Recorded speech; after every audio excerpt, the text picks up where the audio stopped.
বিলকান্দা ১ নম্বর অঞ্চলের স্বনামধন্য সামাজিক সংগঠন মহিষপোতা আমরা সবাইয়ের উদ্যোগে অনুষ্ঠিত হলো চতুর্থ বর্ষ শ্রী শ্রী সিদ্ধিদাতা গণেশ বন্দনা। সকাল থেকেই পুজোকে কেন্দ্র করে এলাকায় সাজো সাজো রব। সমস্ত সম্প্রদায়ের মানুষ একত্রিত হয়ে হাতে হাত মিলিয়ে এই গণেশ পুজোয় ব্রতী হয়েছেন। পুজোর প্রধান পৃষ্ঠপোষক তথা বিলকান্দা ১ নম্বর গ্রাম পঞ্চায়েতের উপপ্রধান প্রবীর দাস বাবাই জানান, এবছর এই পুজো চতুর্থ বর্ষে পদার্পণ করল। তিনি আরও জানান, এই গণেশ পুজোকে কেন্দ্র করে আগামী ৩ দিন বিভিন্ন সামাজিক কর্মসূচি গ্রহণ করা হয়েছে। এই পুজোকে কেন্দ্র করে মহাভোগের আয়োজন করা হয়েছে আগামী শনিবার। উক্ত দিনে প্রায় ২০০০ মানুষ এই মহাভোগ গ্রহণ করবেন বলে আশা করছেন পুজো কমিটির সকল সদস্য ও সদস্যরা। পুজোকে কেন্দ্র করে এলাকাবাসীর উৎসাহ উদ্দীপনা ছিল চোখে পড়ার মতো।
বলি যে পুজোটা আমার উদ্যোগ না, সবাই মিলে করে ওনারা।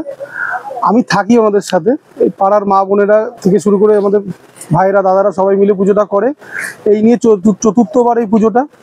আমাদের গ্রামে গণেশ পুজোটাই বাকি ছিল, গণেশ পুজোটা এরা সবাই মিলে করছে, খুব ভালো লাগে। 3টে দিন এরা পুজো করে, বালক ভোজন করায় এখানে, প্লাস একটা বর্ণাঢ্য শোভাযাত্রা করে বিসর্জন করে, ভালো লাগে। 3-4টে দিনে গ্রামের মানুষ, এই মোড়ে একটা পুজো পাজা হতো না, কিন্তু এই মোড়টাও পুজো পাজা হয়। এই গ্রামের মানুষরা খুব আনন্দ করে এই পুজোটাকে নিয়ে। আর পাড়ার মধ্যে উৎসব, এটাকে একটা খুব ভালো উৎসব আমাদের এখানে। প্রত্যেক বছরই পুজো হয়, পুজোর পর পর সন্ধ্যা আরতি হচ্ছে, আবার ওই বালক ভোজন আছে আমাদের। শনিবার কি হয়তো শুক্র শনিবার বালক ভোজন করবে, রোববার আমাদের বিসর্জন থাকে। বিসর্জন প্রত্যেকবার আমরা গঙ্গায় দিই, কিন্তু এবছর বলা হয় যে পাড়ায় আমাদের একটা বড় পুকুর আছে, এখানে রাত্রেবেলা শোভাযাত্রার মাধ্যম দিয়ে বিসর্জন করা হবে। এলাকার মানুষদের বলবো গণপতি বাপ্পার কাছে আশীর্বাদ করুক, যেন এলাকার মানুষ সবাই সুস্থ থাকুক, ভালো থাকুক, সকলকে ভালো রাখুক, এই কামনাই করি ঠাকুরের কাছে। এই গণেশ পুজো দেখা যায় মহারাষ্ট্রের দিকে বেশি হয়, কিন্তু এখন মহারাষ্ট্রের সাথে সমান তাল মিলিয়ে বাংলাতেও গণেশ পুজো হচ্ছে। বাংলায় এখন সব জায়গায় গণেশ পুজো হচ্ছে, সব পুজো সব ধর্মকে। আমাদের মাননীয় মুখ্যমন্ত্রী বলেছেন যে ধর্ম দরজার উৎসব সবার। আমাদের রাজ্যে 12 মাসে 13 পার্বণ। আমরা ঈদেও যেমনি থাকি, আমরা দুর্গা পুজোও থাকি, কালী পুজোও থাকি, সব পুজোতে আছি। দেখেন আমাদের গণেশ পুজো হচ্ছে, এখানে সাইফুল আছে, এখানে যে জবেদ আছে, সব ধর্মের মানুষ আমরা এখানে একসাথে মিলিত হয়ে অনুষ্ঠান করি। এখানে কোনো ধর্মের ভেদাভেদ নেই। মহারাষ্ট্রের মতো গণেশ পুজো হয়, পশ্চিমবাংলার মতো গণেশ পুজো হচ্ছে। আরো বেশি পুজো হোক, এই কামনাই করি।